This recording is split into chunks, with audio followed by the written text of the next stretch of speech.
Sup you guys, One Key Reviews here, and today I'll be reviewing the latest Kingdom chapters. And for you people who haven't read this manga yet, just do it. I mean, it's a really good historical war manga. The story takes place in China, and I believe it's like loosely based on Chinese history. And if you read about Chinese history, there might be a chance that you'll encounter some major spoilers. If the author chooses to stay, somewhat true to the Chinese history.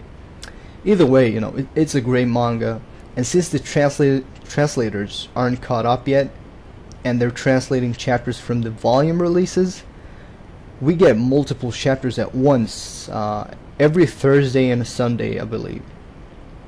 So anyway, the last couple of chapters, we saw Ace, the king, trying to inspire and rouse the militia, to then end up being injured in the battlefield. Now, Ace's speech to the people at Sai, in the last chapters was really impressive, and especially his words to the Hyou remnants. That was really amazing. So moving on to the new chapters 342 and 343, we continue from the injured Ace, and the king, who was lying there with Shin, regains consciousness, and we see Zhao finding out about the king's presence. Obviously, Riboku, being that crazy ass smart guy as he is, he was able to figure out that this was happening because of the insane morale of the Sai militia. So now Zhao aimed to take down Sai at once instead of dragging out the battle, because it's been a couple of days now.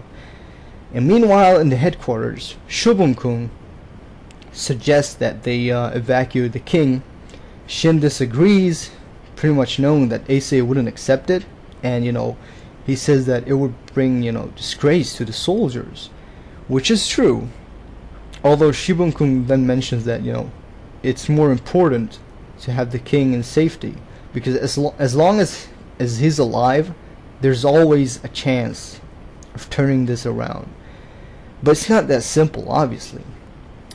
And he's then asked to convince Ace, which obviously doesn't happen. Well, Shin doesn't even try, because that's Shin. He knows. And but Ace had already decided to keep on going, as expected. And a funny part of the Ace and Shin meeting was how Shin started talking about Ace's choice of Ko, that girl he got pregnant. But Shin doesn't even have anything going on with any ladies or men. Who knows what that guy's into? It's crazy.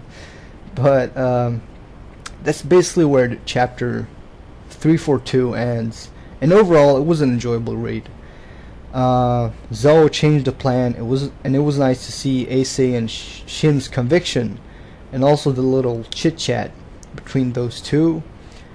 Brings me back to the early parts of Kingdom that I'm really interested in going back to reread.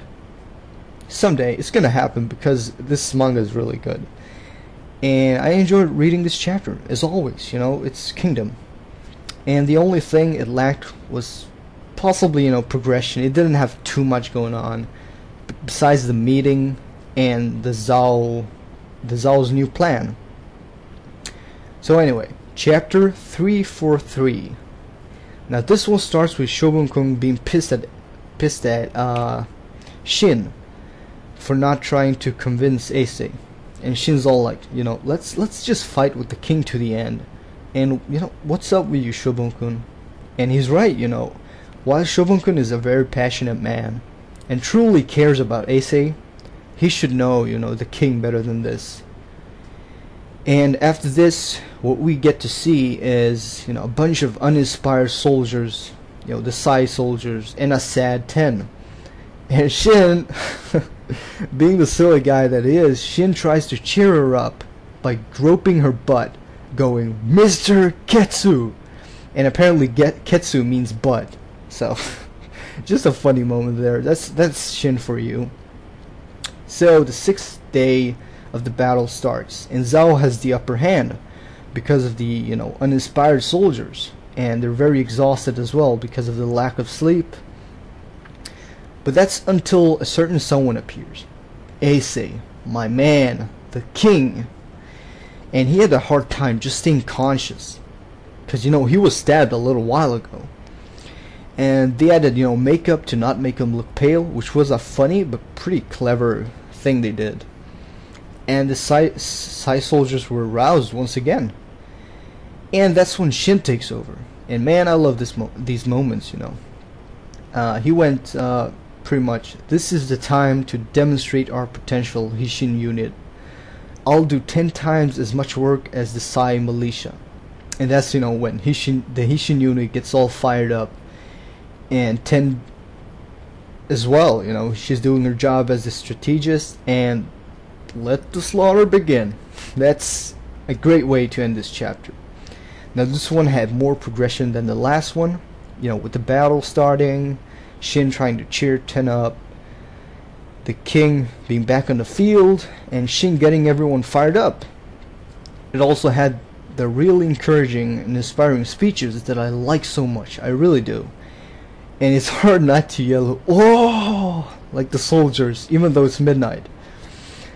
And really nice chapters this time. That left me really excited for the next ones, which I believe should come out on Sunday. That's how it's been, as far as I know. Thursdays and Sundays, and that's Kingdom for you. You're always so excited, and you want to see what the fuck is gonna go down. It's a war manga. Shit's going down all the time. If it's not a real, war, it's some kind of political war. So, crazy stuff. So, what do you guys think about Shin and Ace's decision to not abandon Psy? And what part of these chapters did you like the most? So that's about it. Thanks for watching as always. Peace.